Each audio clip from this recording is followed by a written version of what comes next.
तैयार रहिए, स्टार्ट। आदरणीय महानुभावों, 26 जनवरी 1950 को हमारे गणराज्य की स्थापना हुई थी, जो हमारे संविधान निर्माताओं द्वारा बनाए गए लोकतंत्र के सिद्धांतों पर आधारित है। उसके बाद के इन 50 वर्षों का समय हमारे देश में विकास का समय रहा है।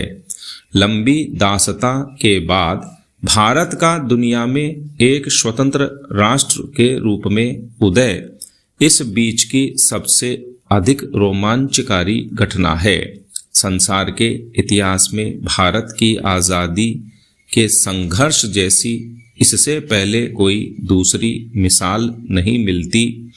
इस मौके पर मुझे अपने उन करोड़ों देशवासियों की याद आ रही है, जिन्होंने देश की आज़ादी के लिए भारी मुसीबतें सही थीं और बड़े से बड़े बलिदान दिए थे। मैं उन्हें बड़े आदर के साथ अपनी श्रद्धांजलि अर्पित करता हूँ। मुझे अपने उन नेताओं की राजनीतिक कुशलता और दूरदर्शिता की भी याद आती है, जिन्होंने हमारे संविधान का निर्माण किया और देश को प्रगति और विकास के लिए दिशा दी। हमारे संविधान में हमारी युगों पुरानी परंपराओं और मान्यताओं के गुण मौजूद हैं, जिससे वह देश में समाजवाद, धर्मनिरपेक्षता और लोकतंत्र को कायम रखने का महत्वपूर्ण साधन है। हमें अपनी इस राजनीतिक प्रणाली का लाभ पिछले 50 वर्षों से भी अधिक समय से मिल रहा है। हमारे देश के लोग बहुत ही सूझबूझ और समझदारी के साथ शांति और प्रगति के मार्ग पर मजबूती के साथ आगे बढ़ रहे हैं। मैं उन्हें बधाई देता हूँ। भारत एक ऐसे राष्ट्र के रूप में उभर कर सामने आया है, जिससे संसार में आशाएं बंधती हैं और विश्वास पैदा होता है। पैरा, पिछले वर्ष आज के दिन जब मैंने आपके सामने भारत द्वारा हासिल अनेक कामयाबियों का जिक्र किया था, तब से हमें और भी अनेक उपलब्धियां मिली हैं, जिनके आधार पर हम इस बात का दावा कर सकते हैं कि निर्धनता के विरुद्ध हमारी लड़ाई सही तरीके से और ठीक दिशा में चल रही है। मैं महसूस करता हूं कि इनमें से कुछ सफलताओं का यहाँ जिक्र करना गैर मुनासिब न होगा।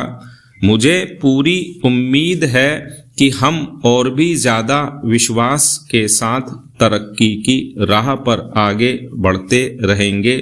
आर्थिक विकास के मुख्य सूचक इस बात की गवाही देते हैं कि सामाजिक न्याय के साथ विकास को दृष्टि में रखते हुए हमने आर्थिक विकास की जो बुनियादी नीति तैयार की है, उसके उत्साहजनक परिणाम निकले हैं। हमारे लिए यह गर्व की बात है कि पिछले 3 वर्षों में देश के कुल उत्पादन में 5% वार्षिक की वृद्धि हुई है, जबकि संसार में आम तौर से आर्थिक रूप में विकास की दरों में कमी हुई और मुद्रा के फैलाव तथा बेरोजगारी में भारी बढ़ोतरी हुई। हमारी अर्थव्यवस्था रोजगार के अवसरों में महत्वपूर्ण वृद्धि के साथ साथ आगे बढ़ रही है, जो देश में श्रम शक्ति की वृद्धि की दर से कहीं अधिक है। हमने अब तक जो प्रगति की है वह विज्ञान और टेक्नोलॉजी में ठोस आधार तैयार करने के लिए की गई है। आदरणीय महानुभावों, सरकार की नीति का उद्देश्य तेजी के साथ आत्मविश्वास पैदा करना, स्वदेशी विज्ञान और टेक्नोलॉजी को बढ़ावा देना, बाहर से आयात की गई टेक्नोलॉजी को मुनासिब तरीके से अपनाना और यह देखना रहा है कि टेक्नोलॉजी ही का अंतरण कुशलता के साथ प्रयोग के लिए हो। परमाणु, अंतरिक्ष और सागर विज्ञान संबंधी खोजों में हमने जो कामयाबियां हासिल की हैं वे इस बात का जीता जागता सबूत है कि हमने जो रास्ता चुना है और जिस ईमानदारी और पक्के इरादे के साथ हमारे वैज्ञानिकों ने काम किया है वह निश्चय ही प्रशंसनीय है। पृथ्वी के चारों ओर चक्कर लगाता हुआ इनसेट एक बी और बर्फ से ढके महाद्वीप पर हमारा तीसरा दक्षिणी ध्रुव अभियान और महासागर की असीम गहराइयों में खोज करने वाला सागर कन्या समुद्री जहाज हमारी वे सफलताएं हैं जिन पर हम सब गर्व कर सकते हैं और उनसे प्रेरणा ले सकते हैं। कृषि के क्षेत्र में भारत ने भारी प्रगति की है। उम्मीद है कि इस वर्ष में हमारी खरीफ और रबी की फसलों की पैदावार पिछले सभी वर्षों से बढ़कर हो जाएगी। औद्योगिक क्षेत्र में हमारा एक ठोस बुनियादी ढांचा तैयार हो गया है जिसकी सहायता से हमने औद्योगिक क्षेत्र में भी भारी प्रगति की है।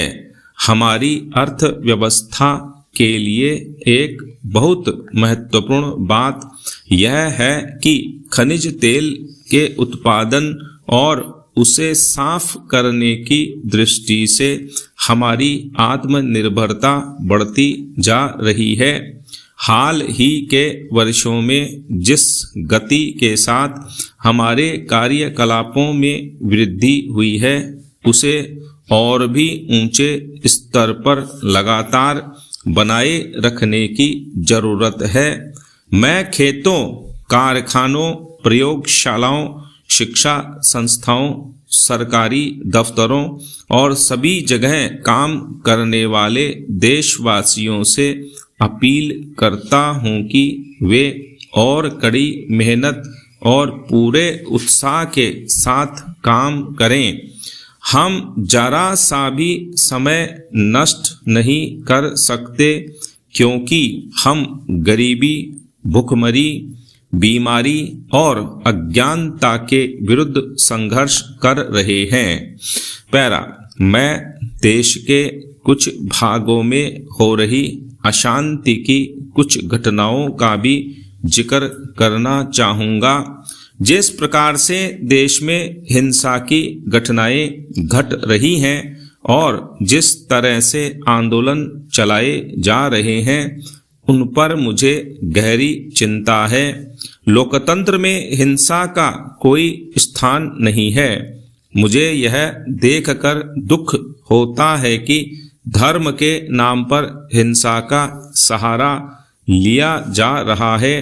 मैं फिर इस बात को दोहराना चाहता हूं कि दुनिया में कोई भी ऐसा मामला नहीं होता जो शांतिपूर्वक बातचीत के जरिए न सुलझाया जा सके। दूसरे धार्मिक विश्वासों के प्रति आदर और दूसरे लोगों के प्रति सहनशीलता हमारी प्राचीन परंपराएं रही हैं। देश के दूर दराज के इलाकों की अपनी यात्रा के दौरान मुझे लोगों के जीवन में भाईचारे और प्रेम भावना के दर्शन हुए हैं। अपने संकीर्ण उद्देश्यों के लिए इस भावना को नष्ट नहीं किया जाना चाहिए क्योंकि ऐसा करने से बड़ी मुसीबतों के साथ हासिल की गई हमारी आज़ादी खतरे में पड़ जाएगी। स्टॉप।